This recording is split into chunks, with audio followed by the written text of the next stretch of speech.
जी कैफेट, आज के लेक्चर का आगाज करते हैं। लेक्चर नंबर हमारा 3 और आज के लेक्चर में हमने क्या कुछ पढ़ना है वो सारा माइंड मैप के थ्रू आप तक पहुंच गया है। चलिए, आपको होम असाइनमेंट दी गई थी, उम्मीद है आपने होम असाइनमेंट की होगी। मैंने चेक भी किया, लेकिन 40% स्टूडेंट ने होम असाइनमेंट नहीं की। उनके लिए वार्निंग है, कल लाजमी करके आनी है असाइनमेंट। होम असाइनमेंट जो क्वेश्चन थे उनको डिस्कस करते हैं। देखिए, बाज़ औक़ात ऐसा होता है कि कुछ चीज़ें ऐसी होती है जो लेक्चर में शायद स्किप हो जाएं, तो जब पास्ट पेपर्स की हम प्रैक्टिस करते हैं उसमें सामने आती है तो हम उसको बता देते हैं। समटाइम ऐसा होता है कि कोई कंसेप्ट ज़्यादा फोकस करने की ज़रूरत होती है, तो पास्ट पेपर जब हम डिस्कस कर रहे होंगे, याद रखिए इसमें हमारे दोनों काम हो रहे होंगे। एक पास्ट पेपर की प्रैक्टिस भी हो रही होगी और दूसरा हमारा कंसेप्ट भी रिवाइज हो रहा होगा। और पूरी उम्मीद है हमें कि कोई ना कोई एग्जाम पॉइंट ऑफ व्यू से नई चीज़ें हमें सीखने को मिलेंगी एग्जाम पॉइंट ऑफ व्यू से। तो स्टार्ट करते हैं। पहला क्वेश्चन हमारा कह रहे हैं, what are the advantages of an audit to an organisation. Audit के एडवांटेजेस क्या होते हैं, किसको ऑर्गेनाइजेशन, किसी भी कंपनी को क्या एडवांटेजेस होते हैं ऑडिट के। जी, हमने 5 पढ़े थे, उसने 3 मार्क्स के साथ पूछा है। अच्छा सुनिए जरा, एक तो ये कि नीचे ऊपर क्वेश्चन, नीचे अटेम्प्ट का रेफरेंस है। 3 मार्क्स के साथ पूछा है, 5 पॉइंट्स हैं। क्या 3 लिखने चाहिए हमें या 3 से ज्यादा भी लिख सकते हैं? ज्यादा भी लिख सकते हैं। याद रखिए, ज्यादा लिखना सेफर साइड पे होता है, ठीक है, ताकि आपका एक आधा पॉइंट अगर गलत हो गया है तो वो जो सही वाला पॉइंट है उससे आपको मार्क्स मिल जाएंगे। ज्यादा लिखना बेहतर होता है, ठीक है। क्या आई कैप हमारे, अगर हम 3 पॉइंट उसने पूछे, हमने 4 लिख दिए, आई कैप क्या करेगा? पहली ऑप्शन, पहले 3 जो भी हुए उनको चेक करेगा, फोर्थ को इग्नोर कर देगा। कैसा करेगा? दूसरी ऑप्शन, वो हमारे वर्स्ट 3 चेक करेगा, यानी जिनमें सबसे कम। तीसरी ऑप्शन, वो हमारे बेस्ट 3 पॉइंट चेक करे, बेस्ट है। याद रखिए, आगे चल के हम कुछ ऐसे क्वेश्चंस करेंगे जिसमें कहेगा कि इसमें से 7 रिस्क आइडेंटिफाई करो, इसमें से 8 वीकनेसेस आइडेंटिफाई करो, इसमें से 3 थ्रेट्स आइडेंटिफाई करो। तो जितने वो कहे नंबर उतना तो हम पे लाजमी है, लेकिन एग्जाम के क्वेश्चन में ना इससे ज्यादा पॉइंट्स होते हैं, ठीक है। तो आप अगर इक्का दुक्का पॉइंट से ज्यादा भी, अच्छा बहुत ज्यादा नहीं, ये नहीं कि 7 पूछे आप 14 लिखने, नहीं 7 पूछे 8 या ज्यादा से ज्यादा 9, क्योंकि वरना आपका टाइम वेस्ट हो जाएगा। उसके ऊपर हो सकता है कि दूसरा क्वेश्चन स्किप हो जाए, तो एक आधा पॉइंट एक्स्ट्रा लिख देना हमेशा बेहतर होता है। इस क्वेश्चन से हमने क्या सीखा एग्जाम पॉइंट ऑफ व्यू से? एग्जाम पॉइंट ऑफ व्यू से क्या नई चीज सीखी इस क्वेश्चन से? एक आधा पॉइंट लिखना हमेशा बेहतर होता है। बताइए क्या एडवांटेजेस है? क्या एडवांटेज है? Sale and purchase of business. Sale and purchase of business में क्यों? क्योंकि जो बंदा बिजनेस खरीद रहा है ना, वो कहेगा भाई वेरीफाइड एसेट्स और लायबिलिटीज होंगे तो मैं इसकी वैल्यू बताऊंगा ना, कितने पैसे देने हैं मैंने। लोन में क्यों? बैंक कहता है लोन चाहिए तो वेरीफाइड एसेट्स की लिस्ट लाओ, बैलेंस शीट लेके आओ, ठीक है। फिर इसके बाद क्रेडिबिलिटी इंक्रीज होती है। क्यों? क्योंकि all misstatements are identified ना, ऑल नहीं, most of the misstatements are identified, ठीक है। फिर मैनेजमेंट की परफॉर्मेंस पता चल कि मैनेजमेंट अपनी statutory and non statutory duties, यानी जितनी भी ड्यूटीज है मैनेजमेंट की, वो पूरी कर रही है कि नहीं कर रही, ठीक है। ये ड्यूटीज पता ना, जो भी मैनेजमेंट के जिम्मे काम लगाओ। और फिर डेफिशिएंसी इंटरनल कंट्रोल्स आइडेंटिफाई होती है। अच्छा, अब यहाँ पे क्वेश्चन है इंटरनल कंट्रोल क्या होता है, ठीक है। ये अभी मैं आपको थोड़ी देर पहले ये क्वेश्चन डिस्कस कर ले, फिर इसके बाद आता हूँ। Advantage clear? आगे चलते हैं, नेक्स्ट क्वेश्चन। जी जी, उन्होंने क्वेश्चन ये है स्टूडेंट का कि बता दीजिए कि कैसे पता चलता है statutory and non statutory duties management पूरा कर रही है कि नहीं कर रही। देखें, आप में से जिन, मैं स्पेसिफिक एग्जांपल आपके साथ शेयर कर रहा हूँ, जिन स्टूडेंट्स ने कंपनी लॉ पढ़ा हुआ, कितने स्टूडेंट्स ने पढ़ा हुआ, हाथ लगा, तकरीबन सबने, हाँ, उनको पता होगा कि कंपनी लॉ में एक कंसेप्ट था कि डायरेक्टर की मैनेजमेंट की जिम्मेदारी है, उसने proper books of accounts maintain करनी है, बुक्स ऑफ अकाउंट, ठीक है। उसके आगे एग्जांपल्स, ये लीगल रिक्वायरमेंट है। देख, स्टैट्यूटरी का मतलब क्या होता है? जो रिक्वायर्ड बहलाओ। नॉन स्टैट्यूटरी का मतलब रिक्वायर्ड बहला नहीं। ये मैं पहले स्टैट्यूटरी की एग्जांपल दे रहा हूँ आपको। लिखा हुआ था बुक्स ऑफ अकाउंट्स मेंटेन करने हैं। कौन कौन सी थी? सेल, परचेजेस, एसेट्स की डिटेल, लायबिलिटीज, फिर कॉस्ट काउंटिंग रिकॉर्ड होते थे कुछ मैन्युफैक्चरिंग से रिलेटेड। क्या ऑडिटर जब ऑडिट कर रहा होगा फाइनेंशियल स्टेटमेंट्स का, किसका? उससे ये पता चल जाएगा कि नहीं मैनेजमेंट ने बुक्स ऑफ अकाउंट्स मेंटेन की हुई हैं, तो ये पता चल गया, ठीक है। और नॉन स्टैट्यूटरी वो होती है जो रिक्वायर्ड बाय लॉ नहीं, यानी जो फर्ज कीजिए शेयर होल्डर्स ने कहा हुआ है, जैसे आपने लॉ में ही पढ़ा होगा मेमोरेंडम और आर्टिकल्स ऑफ एसोसिएशन। क्या हमें ऑडिट करते हुए ये पता चल सकता है कि जो डायरेक्टर मैनेजमेंट है ये मेमोरेंडम और आर्टिकल्स के मुताबिक ही काम कर रहे हैं, कहीं से बाहर जाके काम तो नहीं कर रहे? तो ऑडिट करने से हमें मैनेजमेंट की statutory and non statutory duties पूरी कर रही है कि नहीं, ये भी पता चल जाएगा। समझ आई कि नहीं आई? अच्छा, मुझे कंसेप्ट से क्वेश्चन एक और मेरे जहन में आ गया। अभी मैंने कहा ऑडिटर ने वेरिफिकेशन करनी है किस चीज की? एक लफ्ज मैंने बोला फाइनेंशियल स्टेटमेंट, एक लफ्ज बोला बुक्स ऑफ अकाउंट्स, दोनों में क्या फर्क है? अकाउंटिंग साइकिल का नाम सुना है कभी आपने? अकाउंटिंग साइकिल का आधा हिस्सा होता है बुक्स ऑफ अकाउंट्स और आधा हिस्सा होता है financial statements. Books of accounts क्या होता है? जनरल लेजर ट्रायल वगैरह, जिसमें सेल परचेजेस की ट्रांजैक्शन और asset liability detail. Financial statements क्या होता है? शाबाश, income statement, balance sheet, cash flow statement, statement notes लगा। ये फर्क जहन में रखिएगा, फाइनेंशियल स्टेटमेंट्स में और बुक्स ऑफ अकाउंट्स में फर्क जहन में। हमने किस चीज की वेरिफिकेशन करनी है? हमारी जिम्मेदारी फाइनेंशियल, बुक्स ऑफ अकाउंट्स हमारी जिम्मेदारी नहीं है, ठीक है। लेकिन अगर उनमें कोई गड़बड़ हुई है तो हमें वो भी पता चल जाती है, और अगर हम चाहें तो दूसरे लोगों को बता सकते हैं ये भाईजान आपने ये एसेट्स का रिकॉर्ड कंप्लीट मेंटेन नहीं किया हुआ। क्लियर हो गया ये पॉइंट कि मैनेजमेंट अपनी statutory and non statutory duties पूरी कर रही है कि नहीं, ऑडिट से ये भी पता चल जाता है। आगे चलें। कह discuss the concept of stewardship and accountability in the context of A limited company. हमने ये कंसेप्ट तो पढ़े हैं, लेकिन in the context of limited company नहीं पढ़ा। तो भाई वही है, असल में डायरेक्टर्स जो होते हैं वो होते ही कंपनी में। तो हमने क्या करना है? स्टीवर्डशिप को एक्सप्लेन करना है, अकाउंटेबिलिटी को। और हमने याद किया होगा स्टीवर्डशिप क्या है? Managing other persons property. बस मेरी तसल्ली होगी। देखिए आप पहला सिरा, डोर का सिरा मुझे बता देंगे ना सर ये है, मेरी तसल्ली हो जाएगी कि दूसरे सिरे तक आप खुद ही पहुंच जाएंगे, ठीक है। इन्होंने दो लफ्ज बोल दिए, मेरी तसल्ली हो गई, खत्म। अकाउंटेबिलिटी का मतलब क्या है? डायरेक्टर्स कैसे अकाउंटेबिलिटी पूरी करते हैं? फाइनेंशियल स्टेटमेंट्स प्रिपेयर करके, ठीक है। 4 नंबर है, इसका मतलब है 2 मार्क्स स्टीवर्डशिप के, 2 अकाउंटेबिलिटी। इस तरह के क्वेश्चन में स्टूडेंट एक गलती करते हैं। ये कितने क्वेश्चन है? ये एक नहीं 2 क्वेश्चन है।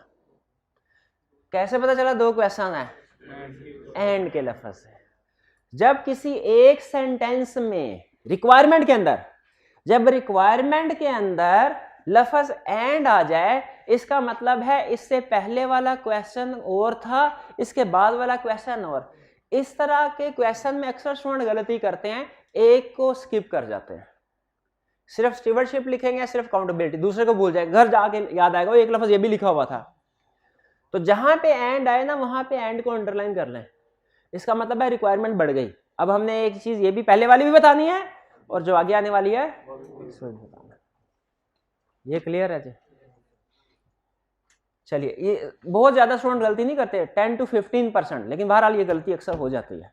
आगे चल के जब बड़े क्वेश्चन आएंगे उनमें स्किप हो जाता है। इस चीज का ध्यान रखना है आपने एग्जाम में एंड के लफ्ज से, ठीक है।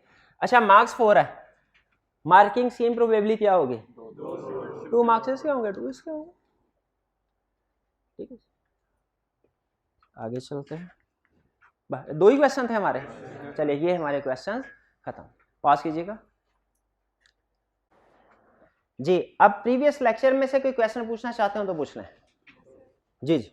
जो ऑडिटर्स होते हैं वो जिनके पास फाइनेंशियल स्टेटमेंट आती है उसमें जो मिस स्टेटमेंट्स होती है तो वो उसको क्यों रिवाइज करके आते हैं? तो वो बिल्कुल क्वेश्चन इनका ये है सर, जब ऑडिटर के पास फाइनेंशियल स्टेटमेंट्स आती हैं मैनेजमेंट की तरफ से, तो वो उनको चेक करता है ऑडिटर। अगर उनमें कोई गलती हो ना तो वो शेयर होल्डर्स को बता देता है रिपोर्ट के जरिए कि फाइनेंशियल स्टेटमेंट गलत है। ये हमने पढ़ा। क्वेश्चन इनका ये है सर, फाइनेंशियल स्टेटमेंट उसके पास मौजूद है, उसे पता भी है गलत है, तो बजाय ये कि वो शेयर होल्डर्स को ये बताए फाइनेंशियल स्टेटमेंट गलत है, वो उनको ठीक करके क्यों नहीं शेयर होल्डर्स को दे देता? उसकी रिस्पॉन्सिबिलिटी नहीं है, ये मैनेजमेंट की रिस्पॉन्सिबिलिटी है कि फाइनेंशियल स्टेटमेंट्स प्रिपेयर करना। इसलिए प्रैक्टिकली क्या होता है जरा सुन लीजिए, लेकिन याद रखिए फिर भी ये इलॉजिकल लगता है कि अगर एक चीज गलत है तो वो शेयर होल्डर के पास सही कर, पता चल गया क्या गलती है, तो वो बजाय ये कि शेयर होल्डर के सामने वो लेके जाया जाए और फिर कहा जाए ये गलत है, उसको सही करके क्यों नहीं शेयर होल्डर के सामने रखा जा रहा? ये बिल्कुल कुछ प्रैक्टिकली होता क्या है, प्रैक्टिकली जब मैनेजमेंट फाइनेंशियल स्टेटमेंट प्रिपेयर करती है ऑडिटर के हवाले करते हैं, ऑडिटर उनसे एक फॉर्मल क्वेश्चन पूछता है, जी बताइए आपने जो फाइनेंशियल स्टेटमेंट्स बनाई है आपके ख्याल में कोई गड़बड़ तो नहीं है? मैनेजमेंट कहते हैं सर हमने अपनी तरफ से ना बिल्कुल ठीक बनाई है, हमारे ख्याल में तो कोई मसला नहीं है, बाकी आप अपना चेकिंग कर लें। ऑडिटर को जब कोई वेरिफिकेशन करते हुए कोई मिस स्टेटमेंट सामने आती है ना, तो प्रैक्टिकली याद रखे ऑडिटर फौरन ही शेयर होल्डर्स को रिपोर्ट नहीं देता, बल्कि पहले मैनेजमेंट को एक मौका देता है, मैनेजमेंट को कम्युनिकेट करता है कि सर आप इस फाइनेंशियल स्टेटमेंट्स को करेक्ट कर लें। अगर मैनेजमेंट फाइनेंशियल स्टेटमेंट्स को करेक्ट कर ले तो वो ऐसे हो जाता है जैसे कभी गलती थी, फाइनेंशियल स्टेटमेंट ठीक हो जाती है ना, फाइनेंशियल ठीक हो जाती। लेकिन अगर मैनेजमेंट फाइनेंशियल स्टेटमेंट को करेक्ट नहीं करती ना, फिर ऑडिटर शेयर होल्डर को रिपोर्ट देता है, और जिसमें वो कौन सी रिपोर्ट होती है? मॉडिफाइड। तो मॉडिफाइड, अनमॉडिफाइड नहीं है, क्योंकि गलतियां गड़बड़। तो ये समझ आ गया कि ऑडिटर खुद से फाइनेंशियल, उसके पास अथॉरिटी नहीं होती, उसके पास एक्सेस ही नहीं होती। प्रैक्टिकली सॉफ्टवेयर पे बनती है फाइनेंशियल स्टेटमेंट, वो सॉफ्टवेयर मैनेजमेंट के पास होता है, ऑडिटर के पास नहीं होता। ऑडिटर चेकिंग करता है और गलती आ जाए तो स्टेप नंबर 1 में क्या करता है? फौरन रिपोर्ट नहीं देगा, स्टेप नंबर 1 में क्या करेगा? मैनेजमेंट को कम्युनिकेट करेगा। अगर मैनेजमेंट ठीक नहीं करती फिर वो मॉडिफाइड रिपोर्ट इशू करेगा। और याद रखें जब केस स्टडीज आएगी ना, तो आपने ये पॉइंट नहीं भूलना, बाज़ औक़ात हम ज्यादा बड़ा इशू जो होता है ना उसको एड्रेस कर जाते हैं, छोटे सिंपल इशू को इग्नोर कर देते हैं। कहता है गड़बड़ है, क्या कौन सी रिपोर्ट आएगी? स्टूडेंट कहता है डायरेक्ट मॉडिफाइड रिपोर्ट। एग्जाम में कहता है भाई आधे नंबर स्टूडेंट ने लूज कर दिए, क्यों? उसने मैनेजमेंट को करेक्ट करने वाले बात ही नहीं बताई। तो ये ज़हन में रखिएगा, प्रैक्टिकली क्या होता है कि जब मसला सामने आता है पहले मैनेजमेंट को कम्युनिकेट किया, अगर मैनेजमेंट रिफ्यूज कर दे ठीक नहीं करनी हमने, फिर मॉडिफाइड रिपोर्ट दिया जाता है। ऑडिटर बार खुद फाइनेंशियल स्टेटमेंट को ठीक नहीं कर सकता। ऑडिटर खुद प्रैक्टिकली ना हम फाइनेंशियल स्टेटमेंट्स में एक नुक्ता भी नहीं लगा सकते, बाय लॉ एक नुक्ता भी नहीं लगा सकते, क्योंकि वो फाइनेंशियल स्टेटमेंट प्रिपेयर करना हो जाएगा। हमारे पास वो सॉफ्टवेयर ही नहीं है जिस पे फाइनेंशियल स्टेटमेंट बनती है, वो तो मैनेजमेंट के पास है। क्लियर हो गया? और कोई क्वेश्चन? जी, ऑडिट में और रिव्यू में क्या फर्क है, ये हम स्टडी करेंगे कल के लेक्चर में इंशाल्लाह। ऑडिट और रिव्यू, इनका क्वेश्चन ऑडिट और रिव्यू में क्या फर्क है, मैंने कहा मैं आज नहीं समझाऊंगा, कल समझाऊंगा। दोनों का मतलब, दोनों में कॉमन क्या चीज है भला? दोनों में वेरिफिकेशन होती है। ऑडिट भी वेरिफिकेशन ऑफ फाइनेंशियल स्टेटमेंट्स है, रिव्यू भी वेरिफिकेशन ऑफ फाइनेंशियल स्टेटमेंट्स है, लेकिन दोनों में फर्क है। वो क्या फर्क है वो कल बताऊंगा, आज नहीं। जी,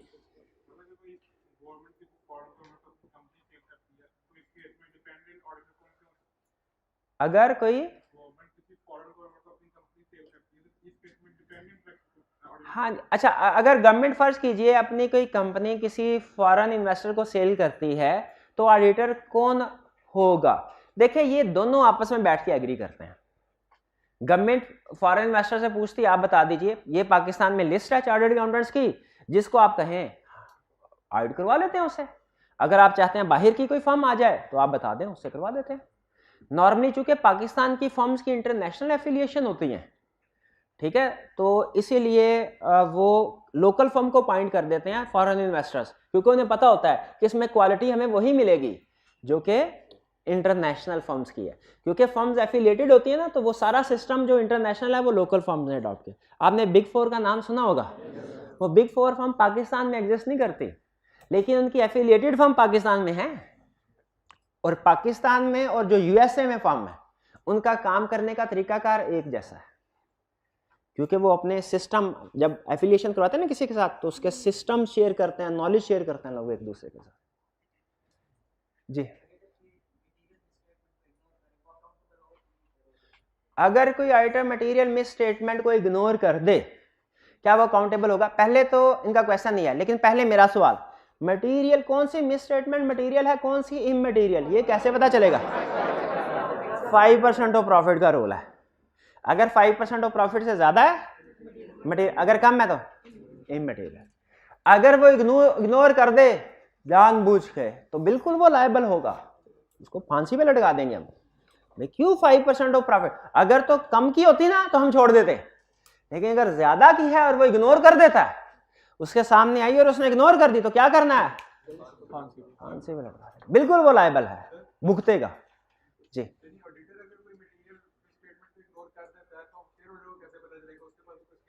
हाँ, अगर मटेरियल मिस स्टेटमेंट को ऑडिटर इग्नोर कर दे, शेयर होल्डर को कैसे पता चलेगा? उनके पास तो अक्सर, हाँ, बहुत सी रीजन है। समटाइम नेक्स्ट ऑडिटर आ जाता है, वो कहता है पिछले साल में मसला है। समटाइम कोई अंदर के एम्प्लॉइज मुखबरी कर देते हैं कि सर ऑडिटर भी मिला हुआ है, उससे पता चल जाता है। ये जो बिग 4 आपने सुना है ना, ये अगर आज से 15 साल 20 साल पहले आप ऑडिट पढ़ रहे होते सीए कर रहे, तो आप सुनते बिग 5। एक 5वीं कंपनी थी आर्थर एंडरसन एंड कंपनी, उन्होंने यही काम किया था। 100 साल से कंपनी फर्म थी, चल रही थी 100 साल से, 100 साल। सिर्फ उसने 2 ऑडिट गलत किए, एक एनरॉन का, एक वर्ल्डकॉम का, 2 ऑडिट गलत किए, तो बाई फिर गई पूरी दुनिया में जितने भी ऑफिस थे सारे खत्म, वो ऑफिस भी खत्म, सिर्फ 2 ऑडिट गलत किए थे। तो कैसे पता चला? वो मुखबरी हो गई, सामने आ गए। और फ्रॉड जो होते हैं ना, वो अल्टीमेटली कभी ना कभी सामने आ ही जाते हैं। तो चाहे आज उनका, पता है क्या, आज खड़े हैं ना, आज उनका 6 साल पहले वाला जो फ्रॉड था ना, जो बात, और फर्म को पता था सीएफ, लेकिन उन्होंने नहीं बताया, 6 साल पहले वाली स्टोरी सामने आई थी, आजकल की नहीं आई थी। तो वहां के इन्वेस्टर ने ये नहीं सोचा कि 6 साल पुरानी बात है, चलो छोड़ो माफ कर दो। उन्होंने कहा नहीं, पहले भी वही पार्टनर थे 6 साल पहले, आज भी वही पार्टनर है, ये उधर भी ये काम करते थे, या आज भी यही काम कर रहे होंगे। ट्रस्ट खत्म हो जाता है। हमारा प्रोफेशन, हम क्या चीज बेचते हैं? ट्रस्ट है सिर्फ हमारा, अश्योरेंस, इसी चीज का नाम है ना, अश्योरेंस। ठीक भाई, ये सवाल समझ आ गया आपको? ठीक है, सवाल समझ, जो पूछा था आपने। आपका क्या क्वेश्चन है? क्या मॉडिफाइड का मतलब बेस्ट व्यू है? मॉडिफाइड का लफ्ज याद रखिएगा, मैंने ऑडिट रिपोर्ट के साथ जोड़ा है, फाइनेंशियल स्टेटमेंट के साथ नहीं जोड़ा। और ट्रू एंड फेयर व्यू और बेस्ट व्यू का लफ्ज फाइनेंशियल स्टेटमेंट के साथ जोड़ा है, और रिपोर्ट के साथ नहीं जोड़ा। ये फर्क ध्यान में रखिएगा। तो आप ये नहीं कह सकते कि audit report true and fair view present कर रही है, फाइनेंशियल स्टेटमेंट करती है या नहीं करती। और आप ये नहीं कह सकते फाइनेंशियल स्टेटमेंट मॉडिफाइड है या अनमॉडिफाइड है, वो रिपोर्ट होगी जो मॉडिफाइड और अनमॉडिफाइड होगी। तो ये फर्क ध्यान में रखना है। क्लियर हो गया? तो मॉडिफाइड अलग है, बेस्ट व्यू अलग है। जी मेरे, जी पूछो पूछो पूछो। ऑडिटर सिर्फ फाइनेंशियल स्टेटमेंट को चेक करता है या कुछ और चीजें भी? कुछ और चीजें भी, लेकिन आगे सवाल नहीं पूछना आपने कि वो क्या चीज। हमारे सिलेबस की हद तक सिर्फ फाइनेंशियल स्टेटमेंट, वो C5 लेवल पे जाता है। अच्छा, अब आते हैं C5 लेवल, जब आप जाएंगे ना, वहां पे पढ़ेंगे ऑडिटर और कौन कौन सी चीजें वेरीफाई करता है।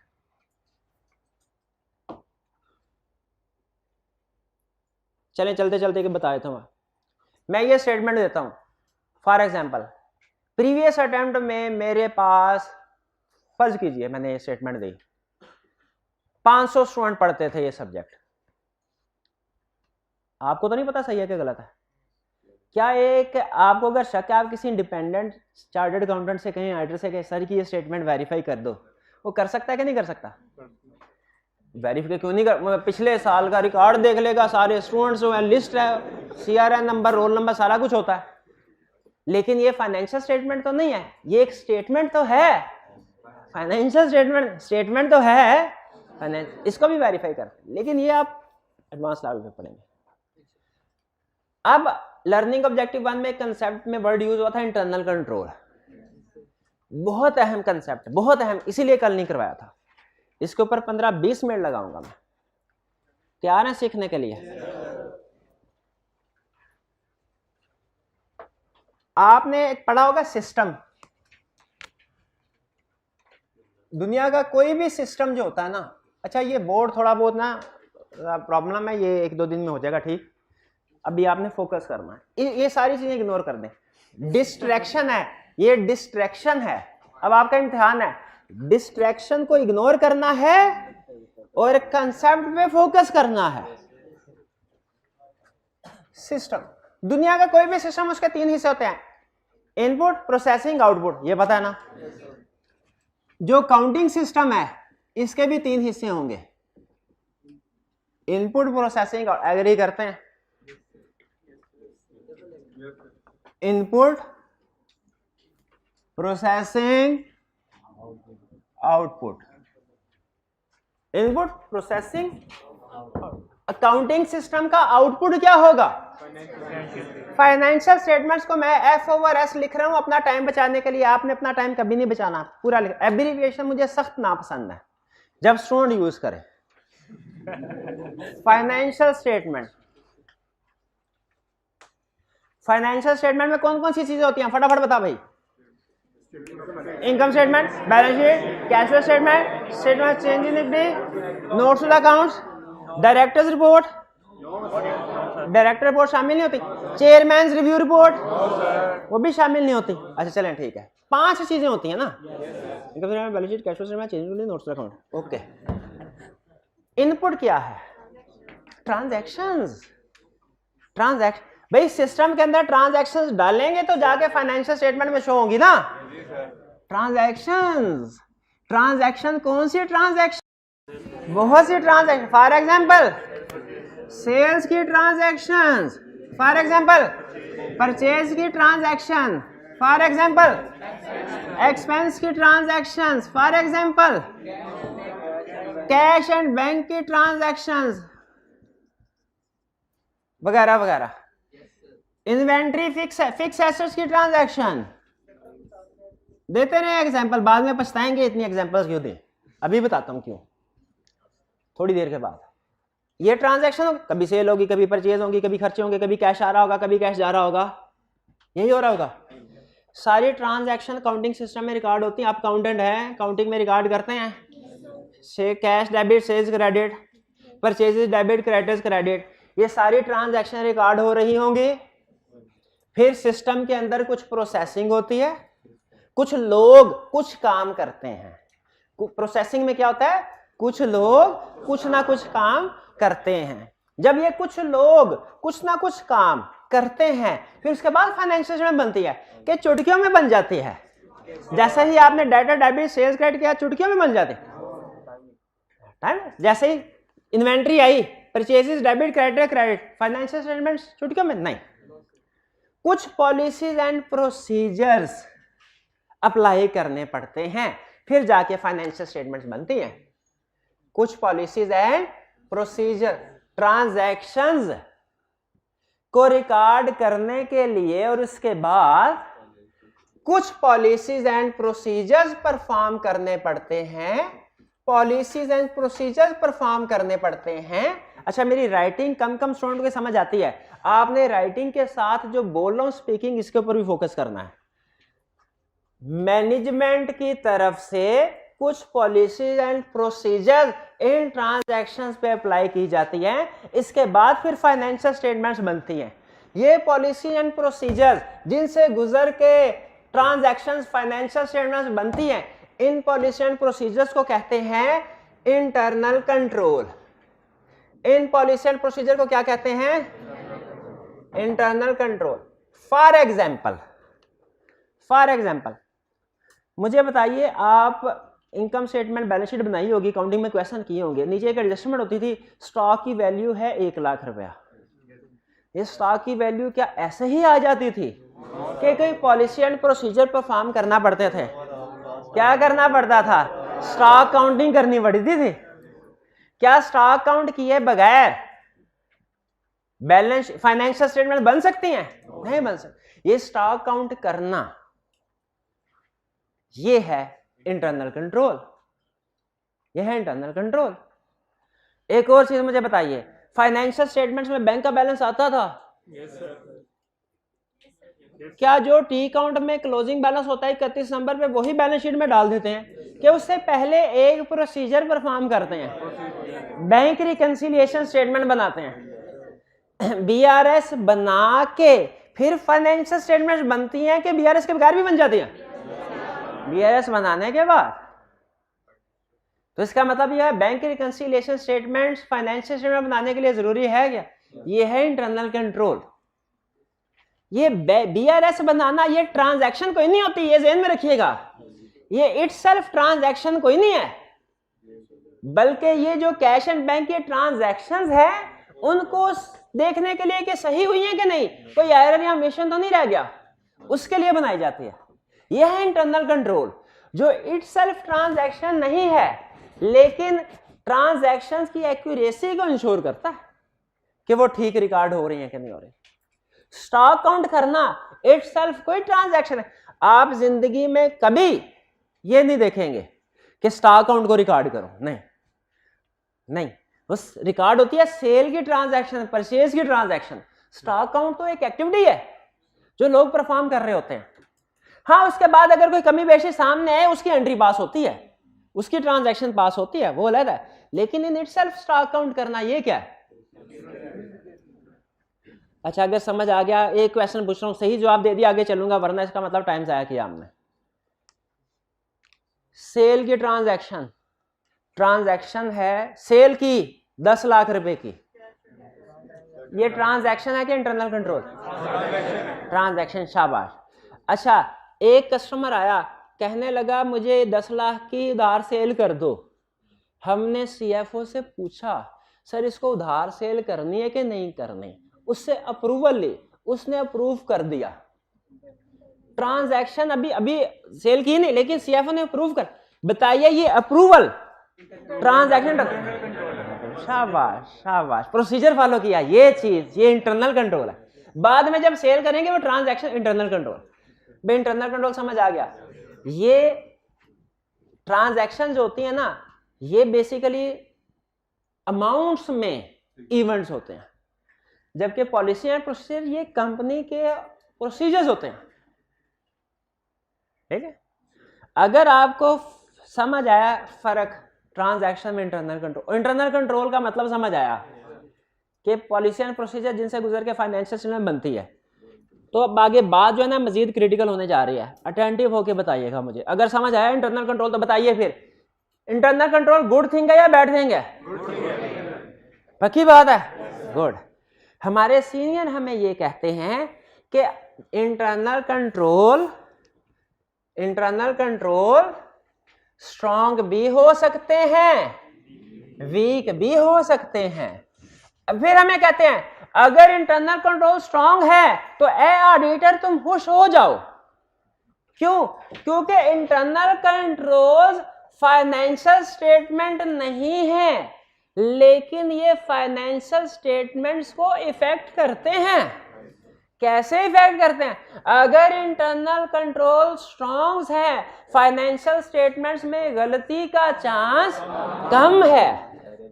अगर इंटरनल कंट्रोल्स वीक हैं, फाइनेंशियल स्टेटमेंट में गलती का चांस। बे स्ट्रॉन्ग और वीक का मतलब क्या? अगर किसी जगह पे स्टॉक काउंट हो रहा है तो बताइए इन्वेंट्री की फिगर सही होगी कि गलत? मोस्ट प्रोबेबली सही होगी। इंटरनल कंट्रोल स्ट्रॉन्ग है। और अगर स्टॉक काउंट नहीं, पता चला स्टॉक काउंट नहीं हो रहा, अंदाजे से फिगर डाल दी, वीक है, गलती का चांस। एक सवाल का और जवाब दीजिए। एक कंपनी एक ऑडिट करने के लिए गए, वो हर महीने बैंक रिकंसिलिएशन स्टेटमेंट बनाती है। फिर कंपनी बी का ऑडिट करने के लिए गए, वो हर 6 महीने के बाद बैंक रिकंसिलिएशन स्टेटमेंट बनाती है। बना दोनों रही हैं। किसका इंटरनल कंट्रोल स्ट्रॉन्ग है? ए का, क्योंकि उसके एरर और मिशन फौरी एडजस्ट हो रहे होंगे। और बी का वीक है, उसके एरर और मिशन टाइमली ठीक नहीं हो रहे होंगे। बी के केस में फाइनेंशियल स्टेटमेंट्स में गलतियों का चांस, अगर 4th मंथ एंड पे ईयर एंड आ गया, ईयर एंड चौथे महीने के जब वह बीआरएस नहीं बनती, तो वो तो जो भी एरर और मिशन होंगे वो तो अनकरेक्टेड होंगे। तो इंटरनल कंट्रोल समझ आया क्या है? फिर इंटरनल कंट्रोल स्ट्रॉन्ग भी होता है, वीक भी होता है। स्ट्रॉन्ग है तो रिस्क ऑफ मिस स्टेटमेंट कम है, और वीक है तो रिस्क ऑफ मिसस्टेटमेंट ज्यादा है। अच्छा मुझे बताइए आपके कितने सब्जेक्ट हैं इस टर्म में दे रहे हैं, कौन कौन से? ऑडिट, टैक्स और R2, ठीक है। फर्ज की आप मुझे बताइए आपने एक दिन में 6 घंटे अगर पढ़ना है तो सारे सब्जेक्ट्स को एक जैसा टाइम देते हैं कि मुश्किल सब्जेक्ट को ज्यादा और आसान को कम, ऐसा ही करते हैं ना, ये लॉजिकल है ना, ऐसे ही होना चाहिए।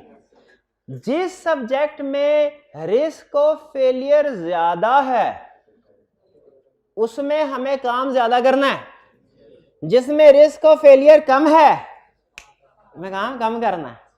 अब मुझे बताइए रिस्क ऑफ फेलियर ऑडिट में ज्यादा है कि R2 में? ऑडिट में है? नहीं, R2 में भी मेहनत करनी है, R2 में। मैं ये नहीं कह रहा R2 का टाइम कम करके ऑडिट के बराबर लाओ, ये नहीं कह रहा, बल्कि क्या कह रहा हूं, ऑडिट का टाइम बढ़ा के। इससे एग्री करते हैं इस अप्रोच से? ये बहुत बड़ी अप्रोच आपके सामने रख रहा हूं कि रिस्क ऑफ मिस स्टेटमेंट ज्यादा है तो काम ज्यादा करना है, रिस्क ऑफ मिस स्टेटमेंट कम है तो काम। तो मुझे बताइए, अब कंप्लीट पिक्चर आपके सामने रख रहा हूं, इंटरनल कंट्रोल स्ट्रांग है, risk of miss statement, procedures financial statement को वेरीफाई करते हुए प्रोसीजर कम, क्योंकि रिस्क कम है, प्रोसीजर कम। और अगर इंटरनल कंट्रोल वीक है तो रिस्क ऑफ मिस स्टेटमेंट ज्यादा है, हमें प्रोसीजर भी ज्यादा परफॉर्म करना पड़ेंगे। भाई यहां तक बात समझ आई आप? भाई यहां तक बात समझ आई आप? अब आगे चलते हैं, कहानी को आगे लेके चलते हैं। अगर इंटरनल कंट्रोल ये वीक है, ये स्ट्रॉन्ग, इसका इम्पैक्ट फाइनेंशियल स्टेटमेंट्स पे क्या होता है ये समझ आ गया? इंटरनल कंट्रोल स्ट्रॉन्ग है, फाइनेंशियल स्टेटमेंट में रिस्क ऑफ मिस स्टेटमेंट कम है। और अगर इंटरनल कंट्रोल वीक है, फाइनेंशियल स्टेटमेंट में रिस्क ऑफ मिस स्टेटमेंट ज्यादा है। और अगर रिस्क ऑफ मिस स्टेटमेंट ज्यादा है तो प्रोसीजर ज्यादा करना है, रिस्क ऑफ मिस स्टेटमेंट कम है तो प्रोसीजर कम करना है। यहां तक बात समझ आई? यहां पे एक क्वेश्चन आपके सामने रख रहा हूं, मुझे लग रहा है कल वाले कंसेप्ट हमारा कंफ्लिक्ट कर रहा है। सिंपल क्वेश्चन, ऑडिटर की रिस्पॉन्सिबिलिटी क्या है? क्या उसने ट्रांजैक्शंस पे ओपिनियन देना है, इंटरनल कंट्रोल पे, इसको मैं इंटरनल कंट्रोल पे या फाइनेंशियल स्टेटमेंट पे? ऑडिटर की रिस्पॉन्सिबिलिटी क्या है, किस चीज के बारे में बताना, ठीक है कि नहीं? तो मैं एक स्टेटमेंट देने जा रहा हूं, आपने उसे ट्रू और फॉल्स करना है। मेरा कहना यह है कि ऑडिटर की रिस्पॉन्सिबिलिटी है फाइनेंशियल स्टेटमेंट्स के बारे में बताना, फाइनेंशियल स्टेटमेंट ओपिनियन देना। ऑडिटर इंटरनल कंट्रोल पे या किसी और चीज पे ओपिनियन देना ऑडिटर की जिम्मेदारी नहीं है, इसीलिए बाकी की चीजें उसे कंप्लीटली इग्नोर कर देनी चाहिए, सिर्फ और सिर्फ फाइनेंशियल स्टेटमेंट्स के ऊपर फोकस करना चाहिए, फाइनेंशियल स्टेटमेंट्स के ऊपर प्रोसीजर परफॉर्म करने चाहिए डायरेक्टली। बताइए ट्रू और फॉल्स? फॉल्स। क्या आप ये कह रहे हैं कि फाइनेंशियल स्टेटमेंट्स को तो हमने वेरीफाई करना ही करना है, इसके साथ साथ इंटरनल कंट्रोल्स को भी कंसीडर करें? भाई मुझे समझ नहीं आई, क्यों कंसीडर करें? इंटरनल कंट्रोल के ऊपर तो ओपिनियन देना ही नहीं है। हाँ, इसलिए कि हमने इंटरनल कंट्रोल के ऊपर ओपिनियन नहीं देना, ठीक है, नहीं देना, लेकिन internal control indirectly financial statements को इफेक्ट करते हैं, इसलिए हमने वेरीफाई तो करना है, लेकिन वेरीफाई करने के लिए प्रोसीजर कितने परफॉर्म करने हैं, वेरीफाई करने के लिए प्रोसीजर कम करने हैं कि ज्यादा करने हैं, ये कैसे पता चलेगा? इंटरनल कंट्रोल्स, हम इंटरनल कंट्रोल्स की अंडरस्टैंडिंग ऑब्टेन करते हैं, इससे हमें पता चलता है कहां पे रिस्क कम है, कहां पे ज्यादा है। जहां पे रिस्क कम होता है वहां पे हमारे प्रोसीजर कम, जहां पे रिस्क ज्यादा होता है वहां पे हमारे प्रोसीजर। इस अप्रोच को कहते हैं रिस्क बेस्ड अप्रोच, जो आपको समझा रहा हूं। आज से 50 साल पहले ऑडिट करने की एक अप्रोच होती थी, उसे कहते थे procedure based approach. Procedure based approach में क्या होता था?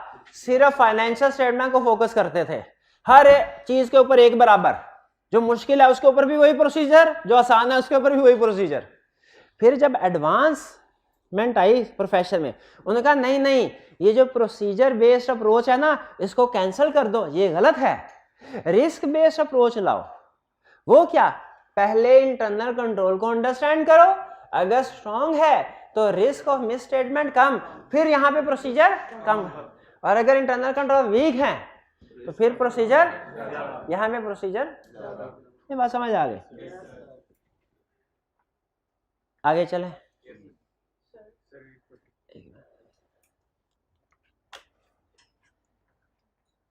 इंटरनल कंट्रोल को अंडरस्टैंड किया, यहां तो पता चलेगा स्ट्रांग है या वीक है। अगर अप्रूवल्स हो रही हैं, अगर रिकंसिलिएशन स्टेटमेंट बन रही हैं, स्टॉक काउंट वगैरह हो रहे हैं, तो इसका मतलब कंट्रोल स्ट्रांग। और अगर नहीं हो रहे, जब इंटरनल कंट्रोल वीक होता है ना, उसे वीकनेस भी कहते हैं, उसे डेफिशिएंसी भी कहते हैं, उसे डेविएशन भी कहते हैं। एक ही चीज के तीन नाम। इंटरनल कंट्रोल वीक हो तो उसे वीकनेस भी कहते हैं, डेफिशिएंसी भी कहते हैं, डेविएशन भी कहते हैं। ठीक है। इंटरनल कंट्रोल में अगर कोई गड़बड़ हो, फिर से बताइए उसे क्या कहते हैं? वीकनेस, मैं वीकनेस का लफ्ज लेके आगे चलूंगा, डेफिशिएंसी या डेविएशन। ठीक है। इंटरनल कंट्रोल में गड़बड़ हो सकती है, इंटरनल कंट्रोल की गड़बड़ को क्या कहते हैं? In internal control. Financial statement में गड़बड़ हो सकती है, फाइनेंशियल स्टेटमेंट में जो गड़बड़ होती है इसे क्या कहते हैं भला? Miss statement. शाबाश शाबाश, ये बात समझ आई? एक स्टूडेंट कहने लगा सर एक क्वेश्चन था उसमें कर रहा था तो उसमें वीकनेस इन फाइनेंशियल स्टेटमेंट थी, तो वो उसमें क्या कर, ऐसे जैसे ही मैंने सुना उसको एक लगाई मैंने। क्यों लगाई? वीकनेस इंटरनल कंट्रोल में होती है, फाइनेंशियल स्टेटमेंट में थोड़ी होती है। फिर दूसरा स्टूडेंट आया, कहने लगा सर मैंने इंटरनल कंट्रोल स्टडी करा था उसमें मिस स्टेटमेंट आए, मैंने उसको भी एक लगाई। क्यों? इंटरनल कंट्रोल में तो वीकनेस होती है, मिस स्टेटमेंट थोड़ी होती है। तो सही वर्ड सही कंटेक्स्ट में यूज करना है। इन्होंने मॉडिफाइड वाला सवाल पूछा था, मॉडिफाइड रिपोर्ट के साथ है, फाइनेंशियल स्टेटमेंट के साथ है, और true and fair view financial statement के साथ मॉडिफाइड। ये बेसिक्स हैं, इनके ऊपर ग्रिप होगी ना तो एडवांस कंसेप्ट भी समझ पाएंगे। तो वीकनेस किस में होती है और मिस स्टेटमेंट किस में होती है? सुन लीजिएगा, वीकनेस इन इंटरनल कंट्रोल से रिस्क ऑफ मिस स्टेटमेंट बढ़ता है, लेकिन रिस्क ऑफ और procedure, risk of miss statement होना और चीज है, मिस स्टेटमेंट होना और चीज है। हाँ, टेक्निकल कंसेप्ट है, नहीं समझ आई ना? समझ आ रही है? फिर से सुनिए। अच्छा, अगर आप कहें तो मैं एग्जांपल ऐड कर दूं, थोड़ा फिर लेक्चर स्पीड स्लो हो जाएगी, लेकिन कंसेप्ट मैं आपको बता रहा हूं। वीकनेस में और मिस स्टेटमेंट में फर्क है। एक भाईजान है, डेली नहीं आते हैं, टाइम पे भी नहीं आता है, हर रोज 1.25 घंटा पढ़ते हैं, कहते हैं सर काम तो सारा कर लिया है तो बाकी मैंने 45 मिनट नहीं पढ़ने और मैं बोर हो गया हूं। डेली 2 घंटे भी नहीं पढ़ते, वीकली टेस्ट भी नहीं देते, कभी आते हैं कभी नहीं आते, सवाल भी नहीं पूछते। इनके इंटरनल कंट्रोल स्ट्रांग है कि वीक है? रिस्क ऑफ बहुत ही वीक। हाँ, रिस्क ऑफ मिस स्टेटमेंट ज्यादा, रिस्क ऑफ फेलियर। इससे एग्री करते हैं कि ऐसे स्टूडेंट का रिस्क ऑफ फेलियर ज्यादा है? एग्री करते हैं ना? क्या कंफर्म में फेल हो जाएंगे? कंफर्म नहीं है। ज्यादातर स्टूडेंट जो ये काम करते हैं वो फेल हो जाते हैं, लेकिन कुछ स्टूडेंट ऐसे भी तो होते हैं जो कम मेहनत करते हैं फिर भी पास हो जाते हैं, और कुछ ऐसे भी होते हैं जो ज्यादा मेहनत करके भी फेल, ऊंच नीच तो हो जाती है, लेकिन ऑन एवरेज जो ये काम नहीं करते वो फेल हो जाते हैं। तो याद रखिए। अब मुझे ये बताइए, अगर इन्होंने ये सारे सेशन में यही अपना तरीका वारदात जारी रखा, एंड में पेपर दिए, आखिरी महीने फर्ज कीजिए इन्होंने तैयारी अच्छी कर, पास हो गए, या किस्मत से इन्होंने 12 चैप्टर याद किए, 8 चैप्टर याद नहीं किए, किस्मत से पेपर उन्हीं 12 में से आ गया, पास हो गए। रिस्क ऑफ मिस स्टेटमेंट था, मिस स्टेटमेंट नहीं थे। आपको एक एग्जांपल दी थी ना इस साल आज कंपनी की, जब उन्होंने पीटीसीएल को बाय करना था उन्होंने कहा ऑडिट करवाओ। तो बेसिकली मुझे इसलिए याद है, इसलिए पता है क्योंकि उस ऑडिट टीम का हिस्सा मैं भी था। पीटीसीएल का ईयर एंड है 30 जून। अब मैं थोड़ा सा, चूंकि आपने मुझे टाइम दिया है तो बाकी की ये वाली चीज हम कल कर लेंगे, क्योंकि सब्जेक्ट का आगाज है ना, तो जरा धीरे धीरे आगे बढ़ना ज्यादा बेहतर होता है। कंसेप्ट स्ट्रांग होने चाहिए, फिर उसके बाद स्पीड कर लेंगे हम, वो मेरी जिम्मेदार है। ठीक है, नहीं यानी वो बाद में ऑटोमेटिकली जल्दी हो जाए बेफिक्र। आपने सिर्फ मुझे ये ओके करते रहना, जो समझा रहा हूं वो समझ आ रहा है कि नहीं। अभी स्पीड की तरफ आपने तवज्जो नहीं देनी। हमने पढ़ा था एक होता है स्टैट्यूटरी ऑडिट, एक होता है नॉन स्टैट्यूटरी ऑडिट। ठीक है, पीटीसीएल एक लिस्टेड कंपनी है, पाकिस्तान में रिक्वायर्ड है, लिस्टेड कंपनी ने हर साल अपना ऑडिट करवाना है, उसका ईयर एंड है 30 जून, उसका स्टैट्यूटरी ऑडिट होता है। 31 जनवरी को क्या उसका कोई ऑडिट होगा? 7 महीने के बाद नहीं होगा ना, रिक्वायर्ड बाय लॉ नहीं है। लेकिन जब इत्सालात वाले आए, उन्होंने कहा हमें फाइनेंशियल स्टेटमेंट्स का ऑडिट करवा के दे, फाइनेंशियल स्टेटमेंट्स का ऑडिट करवा के दे, फिर हम आपको बताएंगे हम कितने की बोली लगाते हैं। गवर्नमेंट के पास 2 ऑप्शंस थे, बेसिकली 2 ऑप्शन थी। इन्वेस्टर ने तीसरी ऑप्शन बताई, आपने बतानी है ये 2 ऑप्शन समझ। पहली ऑप्शन, गवर्नमेंट ने कहा ये है 30 जून 2004 की फाइनेंशियल स्टेटमेंट जो भी गुजरा है।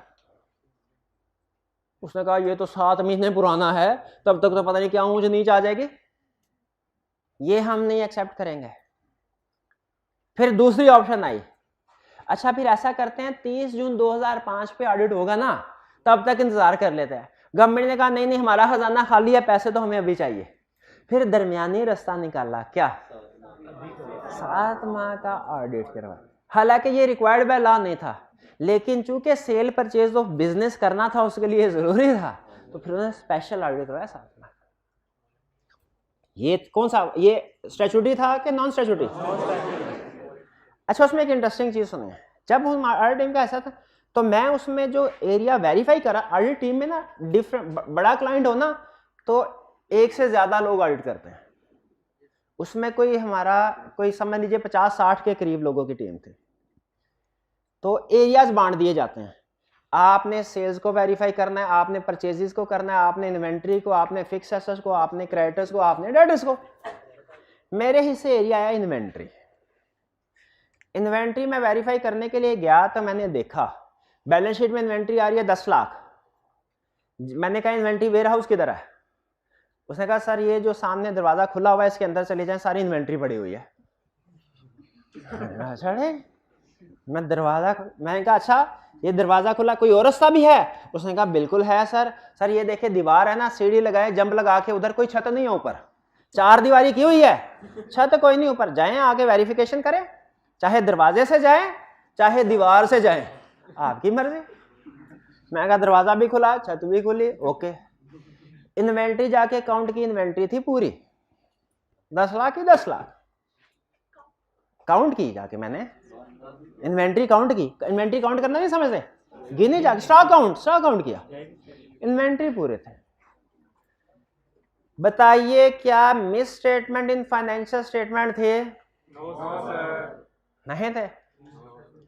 ठीक है, क्या मुझे चुप करके वापस आ जाना चाहिए कि कोई ना कोई मसला है? Miss statement in financial statement तो नहीं है, लेकिन फिर भी क्या है? छत नहीं है, बारिश आई, धूप आई, इन्वेंट्री खराब हो सकती है। दरवाजा भी नहीं है, इन्वेंट्री चोरी भी हो सकती है। अच्छा, रिस्क ऑफ ऑब्सोलीट स्टॉक बढ़ गया, risk of miss appropriation, risk of theft बढ़ गया। अच्छा, रिस्क ऑफ थेफ्ट है, एग्री करते हैं, लेकिन थेफ्ट नहीं था क्योंकि इन्वेंट्री पूरी थी। क्या फाइनेंशियल स्टेटमेंट मिस स्टेटमेंट थी? नो सर, नहीं थी। फाइनेंशियल स्टेटमेंट मिस स्टेटमेंट, तो हमने रिपोर्ट कौन सी दी होगी? अनमोडिफाइड। लेकिन रिस्क था, इंटरनल कंट्रोल वीक था। क्या हमें ये किसी ना किसी को बताना चाहिए था? ये ऐसे बताना चाहिए। अच्छा, अब यहां पे सुनिए, यहां पे रुक जा जरा। इंटरनल कंट्रोल में वीकनेस है, क्या हमें किसी को बतानी चाहिए? किसको बतानी चाहिए? कितने स्टूडेंट का ख्याल है? हाथ उठा के बताएं। कितने स्टूडेंट का ख्याल है मैनेजमेंट को बताएं? कितने स्टूडेंट्स का ख्याल है शेयर होल्डर्स को बताएं? कितने स्टूडेंट्स का ख्याल है दोनों को बताएं? पहले मैनेजमेंट को फिर शेयर होल्डर्स को। अच्छा बताइए, जब आपका रिजल्ट आता है घर वाले क्या पूछते हैं? पहली ऑप्शन ये पूछते हैं रिजल्ट क्या है, या ये पूछते हैं कि सारा साल क्या करते रहे, सारा सेशन क्या करते रहे? मुझे ये बताइए, रिजल्ट आया, भाई ने पूछा रिजल्ट क्या है, वाले साहब ने पूछा रिजल्ट क्या है, आपने कहा मैंने बड़ी पढ़ाई की थी, रोज 2-2 घंटे पढ़ता रहा है, बड़े क्वेश्चन, ये देखे 4 रजिस्टर भरे हैं, ये मेरे टेस्ट हैं सारे, मैं टेस्ट भी देता रहा था, ठीक है, सर से सवाल भी बड़े पूछे थे। वो भाई क्या कहेंगे? वो भाई कहेगा ओ इधर उधर की बातें ना कर, मुझे रिजल्ट बता, मुझे इससे गर्ज नहीं है, मुझे तुम्हारी एफर्ट से गर्ज नहीं है, रिजल्ट से गर्ज है, रिजल्ट बताओ। भाई ऐसे ही होगा ना? शेयर होल्डर को बताइए क्या इस सिस्टम से गर्ज होगी कि कौन सी पॉलिसी एंड प्रोसीजर मैनेजमेंट ने अडॉप्ट की है फाइनेंशियल स्टेटमेंट बनाने के लिए, या उन्हें फाइनेंशियल स्टेटमेंट से गर्ज होगी, ठीक है कि नहीं? यस। तो याद रखें, weakness in internal control share holders को कभी कम्युनिकेट नहीं करते, उन्हें इससे कोई गर्ज ही नहीं है। तो इंटरनल कंट्रोल में वीकनेस अगर होगी किसको कम्युनिकेट करनी है? फिर बताइए, वीकनेस इन इंटरनल कंट्रोल किसको कम्युनिकेट करनी है? मैनेजमेंट को, मैनेजमेंट ओनली। अच्छा, ज़बानी कलामी करेंगे कि रिटर्न फॉर्म में? तो याद रखें, हम रिटर्न फॉर्म में जो भी लेटर लिखते हैं ना, उसे कुछ ना कुछ नाम जरूर देते हैं। जैसे होता है ना अपॉइंटमेंट लेटर, जैसे होता है अथॉरिटी लेटर, जैसे होता है टर्मिनेशन लेटर, तो उसी तरह हम एज ऑडिटर जो भी रिटर्न फॉर्म में पेज, उसका कोई ना कोई नाम हो। तो जिस पेज के वीकनेस इन इंटरनल कंट्रोल लिख के मैनेजमेंट को देते हैं, उसका भी एक नाम है। क्या नाम है उसका? मैनेजमेंट लेटर कहते हैं, या उसे मैनेजमेंट लेटर या लेटर ऑफ वीकनेस ये कहते हैं। समझ नहीं आ रही होगी आपको, मुझे पता है जो लिखा है, लेकिन नहीं, जो लिख रहा हूं मैं, लिखे ही नहीं रहा। मैनेजमेंट लेटर या letter of weakness. Management letter क्यों कहते हैं? मैनेजमेंट दिया जा रहा है। लेटर ऑफ वीकनेस क्यों कहते हैं? और जो फाइनेंशियल, अब इसके अपोजिट है फाइनेंशियल स्टेटमेंट। फाइनेंशियल स्टेटमेंट में गड़बड़ है, उसे क्या कहते हैं? Miss statement. किसको बतानी चाहिए? किसको? अच्छा, प्रैक्टिकली एक स्टेप हम एक्स्ट्रा करते हैं, पहले मैनेजमेंट को, मैनेजमेंट ने फर्ज करें मैनेजमेंट ने करेक्ट नहीं की हुई, तो मिस स्टेटमेंट किसको बताएंगे? ज़बानी कलामी के रिटन फॉर्म में। उस लेटर को क्या कहते हैं? Audit report. शाबाश। तो अब आपको फर्क समझ आ गया होगा इंटरनल कंट्रोल में और फाइनेंशियल स्टेटमेंट्स में। ये फर्क भी समझ आ गया होगा, इंटरनल कंट्रोल और फाइनेंशियल स्टेटमेंट में फर्क है, ठीक है ना? और इंटरनल कंट्रोल में गड़बड़ हो उसे क्या कहते हैं? फाइनेंशियल स्टेटमेंट में गड़बड़ उसे क्या कहते हैं?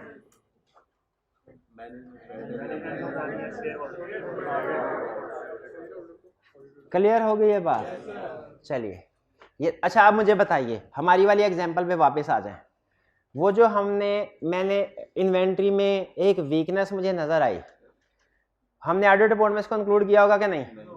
नहीं, क्योंकि मिस स्टेटमेंट मैनेजमेंट को किया था रिटन फॉर्म में कि भाईजान ये मसला है, इसको ठीक कर लें, अभी तो मिस स्टेटमेंट नहीं है, कल को हो सकती है, रिस्क है, भाई। ये क्लियर हो गया आपको? चले, ये है हमारा अकाउंटिंग सिस्टम। अच्छा, अब टाइम कितना है? कोई क्वेश्चन है तो पूछ लीजिए, वन बाय वन जी। नहीं, इनका क्वेश्चन ये, उन्होंने कहा सर अभी तो आपने कहा था कि ऑडिटर बुक्स ऑफ अकाउंट्स को चेक नहीं करता, और अभी आप कह रहे हैं कि उसमें देखना है, उसको पता चल रहा है। याद रखें, हमारी मेन रिस्पॉन्सिबिलिटी फाइनेंशियल स्टेटमेंट की है। इनके ऊपर यानी हमने अपनी ऑडिट रिपोर्ट में बताना फाइनेंशियल स्टेटमेंट ठीक है कि नहीं, इंटरनल कंट्रोल ठीक है कि नहीं, फाइनेंशियल स्टेटमेंट में नहीं बताना, ट्रांजैक्शंस ठीक है कि नहीं। अगर वो फाइनेंशियल स्टेटमेंट्स को इफेक्ट नहीं कर रही फर्ज करें तो फिर नहीं। यानी हमने अपनी रिपोर्ट में फाइनेंशियल स्टेटमेंट्स पे ओपिनियन देना है, इनके ऊपर ओपिनियन फाइनेंशियल स्टेटमेंट के अलावा किसी के ऊपर ओपिनियन नहीं देना। लेकिन याद रखिए इसका यह मतलब नहीं कि हम इनको बिल्कुल इग्नोर कर देते हैं, कंसीडर ही नहीं करते। नहीं नहीं, कंसीडर करते हैं। स्टैंडर्ड में एक लाइन लिखी हुई है टेक्निकली कि auditor is required to obtain understanding of internal control. मैं एहतियात के साथ, क्योंकि एडवांस वर्ड है ना, एहतियात के साथ बोल रहा हूं, अगर समझ आ जाए तो अच्छी बात, ना समझ आए तो कोई मसला नहीं। कहता है auditor is required to obtain understanding of internal control but not for purpose of expressing opinion on internal control but rather to assess risk of misstatement. ये बात समझ आई? ये बात है, यानी ऑडिटर ने जो अंडरस्टैंडिंग इंटरनल कंट्रोल की ऑब्टेन करनी तो है, लेकिन इसलिए नहीं कि इंटरनल कंट्रोल के बारे में बताया रिपोर्ट में, इसलिए नहीं क्योंकि शेयर होल्डर को इंटरनल कंट्रोल से कोई गर्ज ही नहीं है, बल्कि किस लिए, ताकि इस अंडरस्टैंडिंग की बेस पे रिस्क असेस करे, रिस्क की बेस पे प्रोसीजर डिसाइड करे। ठीक है, उसने डायरेक्टली इस चीज के ऊपर ओपिनियन नहीं देना। क्लियर हुई ये बात? और हाँ, वेरिफिकेशन करते बुक्स ऑफ, जिस तरह हम इंटरनल कंट्रोल, जिस तरह हम ऑडिट करते हुए वेरिफिकेशन ऑफ फाइनेंशियल स्टेटमेंट्स करते हुए हम इंटरनल कंट्रोल को कंसीडर करते हैं, उस तरह बुक्स ऑफ अकाउंट्स को भी कंसीडर करते हैं। हम क्लाइंट से कहते हैं लाओ भाई अपना रिकॉर्ड लेके आओ, कैश बुक लेके आओ, बैंक रिकंसिलिएशन स्टेटमेंट लेके आओ, ठीक है, दूसरी चीजें लेके आओ, सेल्स का रिकॉर्ड लेके आओ, परचेजेस का, ये सारा लेके आते। लेकिन इनका मकसद क्या होता है? इनका मकसद क्या होता है? फाइनेंशियल स्टेटमेंट्स पे ओपिनियन एक्सप्रेस। डायरेक्टली इनके ऊपर ओपिनियन एक्सप्रेस नहीं करते हम। ठीक है भाई, बात समझ आ रही है? यानी कंक्लूजन वाली लाइन बोल रहा हूं, हमारे अकाउंटिंग सिस्टम में ये तीनों चीजें शामिल हैं, ट्रांजैक्शंस भी, इंटरनल कंट्रोल भी, फाइनेंशियल स्टेटमेंट्स भी। एज ऑडिटर हमारी रिस्पॉन्सिबिलिटी, फाइनेंशियल स्टेटमेंट्स पे ओपिनियन एक्सप्रेस करना है। लेकिन इसका यह मतलब नहीं कि हम सिर्फ और सिर्फ फाइनेंशियल स्टेटमेंट्स के ऊपर काम करते हैं। काम हम इनके ऊपर भी करेंगे, काम हम, लेकिन क्यों करेंगे इनके बारे में बताना तो जरूरी नहीं है, रिस्क असेस करने के लिए। शाबाश, एक पर्पस होता है सिर्फ, अंडरस्टैंडिंग ऑफ इंटरनल कंट्रोल और अंडरस्टैंडिंग ऑफ ट्रांजैक्शन। इसका एक पर्पस होता है, वो पर्पस क्या है? Risk assessment. इनके ऊपर रिपोर्ट में ओपिनियन इंक्लूड करना पर्पस नहीं है। रिपोर्ट में ओपिनियन सिर्फ तीनों में से एक चीज का आएगा, क्या? लेकिन प्रैक्टिकली अंडरस्टैंडिंग हम इनकी भी ऑब्टेन करेंगे। क्यों? रिस्क असेसमेंट के लिए, रिस्क असेसमेंट के लिए। ये बात समझ आ रही है आपको? ठीक है, ये हाँ जी बिल्कुल। इसमें अगर हमें कोई भी मसला मसाइल नजर आता है ना, इन दोनों में कोई भी मसला मसाइल नजर आता है, तो आपने उसे, चूंकि रिपोर्ट में तो ओपिनियन एक्सप्रेस नहीं करना, उसे हम फिर लेटर ऑफ वीकनेस में मैनेजमेंट को कम्युनिकेट करते हैं।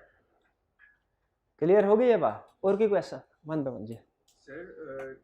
जिस तरह डेप्रिसिएशन प्रोविजंस और अक्रूवल अकाउंटिंग फाइनेंशियल ट्रांजैक्शन देंगे तो वो सारी इंटरनल कंट्रोल में फॉल करती है। हाँ, इसके बारे में हम डिटेल में अंडरस्टैंड करें। अब देखिए, मैंने अभी आपको सिर्फ 2-3 एग्जांपल्स बताई हैं इंटरनल कंट्रोल्स की। ये असल में इंटरनल कंट्रोल्स की ना कुछ मजीद एग्जांपल्स पूछना चाह रहे हैं, और मुझसे कुछ एग्जांपल्स इन्होंने बताई है, कहाँ बताइए सर ये इंटरनल कंट्रोल है कि नहीं। मैं भी ज्यादा आपको एग्जांपल्स शेयर नहीं करना चाहता, अभी ब्रॉड लेवल पे कंसेप्ट बिल्ड करना चाहता हूं। जब कंसेप्ट बिल्ड हो गया ना, फिर उसके बाद एग्जांपल्स बहुत सी आएंगी। क्वेश्चंस में बेतहाशा एग्जांपल्स है। हमारा एक पूरे का पूरा चैप्टर है जिसमें कोई सैकड़ों तो नहीं, समझ लीजिए 100-150 के करीब मिस स्टेटमेंट है, और हमारा एक चैप्टर है जिसमें 150-200 के करीब वीकनेसेस हैं। तो इनकी एग्जांपल्स बहुत ज्यादा हैं और आगे आएंगी, लेकिन मैं अभी मजीद एग्जांपल शेयर करके ना इस सब्जेक्ट को मुश्किल नहीं बनाना चाहता आपके लिए। अभी मुझे सिर्फ इतना बताइए, जितना कंसेप्ट समझाया वो समझ आया आपको? चलिए और कोई क्वेश्चन? जी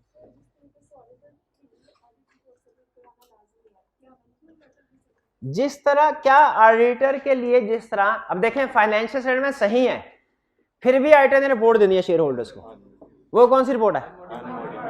अगर फाइनेंशियल स्टेटमेंट गलत है, यानी रिपोर्ट दोनों सूरतों में जाएगी। अगला सवाल, अगर ऑडिटर को वीकनेस इन इंटरनल कंट्रोल नजर आए, वो लेटर ऑफ वीकनेस देगा मैनेजमेंट को, और अगर इंटरनल कंट्रोल वीकनेस नजर ना आए तो फिर लेटर ऑफ वीकनेस नहीं देगा। ठीक है, हमारे एक लॉ है उसमें ये लिखा हुआ है कि ऑडिटर ऑडिट रिपोर्ट देना तो ऑडिटर की रिस्पॉन्सिबिलिटी है, प्राइमरी रिस्पॉन्सिबिलिटी है, लेकिन weakness in internal control auditor की प्राइमरी रिस्पॉन्सिबिलिटी नहीं है। नजर आ जाए तो बता दो, और अगर ना नजर आए तो ना बताओ। जी जी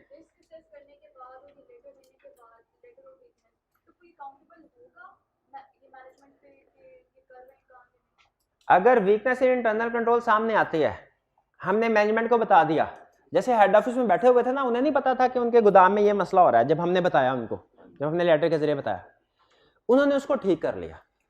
इसमें उनका भी फायदा है, हमारा ऑडिटर का भी फायदा है। उनका क्या फायदा है? वो जो चोरी होने का रिस्क था वो कम हो गया। हमारा क्या फायदा है? अगली दफा जब आएंगे ऑडिट कर, अगली दफा का फायदा है, अगली दफा के ऑडिटर के लिए तो रिस्क इंटरनल कंट्रोल स्ट्रांग हो गया, रिस्क कम हो गया, हमें अगली दफा के ऑडिट में प्रोसीजर कम परफॉर्म करने पड़ेंगे। ठीक है, लेकिन ये बहरहाल मैनेजमेंट का डिसीजन होता है। बाज़ औक़ात, अब प्रैक्टिकली पॉइंट बता रहा हूं आपको, बाज़ औक़ात मैनेजमेंट को हम लेटर ऑफ वीकनेस देते हैं ना, तो वो कुछ ठीक कर लेते हैं, कुछ ठीक नहीं करते, कहते हैं सर हमारे पास इतने बंदे नहीं, हमारे पास रिसोर्सेज नहीं, तो हम फिर इसमें कुछ एक्शन नहीं लेते। हम ये करते हैं कि अगली दफा फिर से अगर मिस स्टेटमेंट नहीं है तो फिर से उनको लेटर ऑफ वीकनेस में इंक्लूड करके अगली दफा फिर दे देते हैं। हम कहते हैं ठीक है, लेकिन हम, क्योंकि अल्टीमेट हमारी रिस्पॉन्सिबिलिटी क्या है? ठीक है जी। अच्छा, मजे की बात सुन लें, इवन अगर कोई मिस स्टेटमेंट हो ना और मैनेजमेंट उसको करेक्ट ना करे, हम मैनेजमेंट को खचाई इस सूरत में भी नहीं कर सकते। अगर मैनेजमेंट अंडर कंट्रोल ठीक ना करे, हम मैनेजमेंट की खिंचाई नहीं कर सकते। इवन मिस स्टेटमेंट हो फिर भी नहीं, ये कौन करेंगे? ठीक है, और भी क्वेश्चन? करेक्ट कर लेते हैं वो तो फिर हम रिपोर्ट में मेंशन करेंगे ना। हाँ, ये अच्छा क्वेश्चन है। उन्होंने कहा सर अगर हम मिस स्टेटमेंट को करेक्ट कर लेते हैं, अगर मिस स्टेटमेंट को करेक्ट कर लेते हैं तो रिपोर्ट में क्या लिखेंगे? दो ऑप्शन दे रहा हूं। पहली ऑप्शन, रिपोर्ट में लिखेंगे ऑडिटर ये लिखेगा सर पहले मिस स्टेटमेंट गलत थी, उनमें ये गलतियां थी, अब ठीक है। या दूसरी ऑप्शन, ये फाइनेंशियल में ठीक है। सेकंड ऑप्शन, क्योंकि मैनेजमेंट को इस चीज, शेयर होल्डर को इस चीज से गर्ज नहीं है कि फाइनेंशियल स्टेटमेंट कितने फेजेस से गुजर के हमारे पास आई हैं, उनको सिर्फ एक चीज से कर, जो फाइनल ड्राफ्ट हमारे पास आ रहा है, जो फाइनल वर्जन हमारे पास आ रहा है वो ठीक है कि नहीं, तो हम उसके बारे में बताते हैं। हाँ, अब इनका क्वेश्चन ये है, तो सर इसमें तो फिर मैनेजमेंट बेतहाशा मिस स्टेटमेंट करेगी कि पकड़े गए तो ठीक कर लेंगे, नहीं पकड़े गए तो चलने दें। अब यहां पे ना, अच्छा इसके अलावा कोई क्वेश्चन है यहां? जी जी, ये मैं अभी इसका आंसर करता हूं।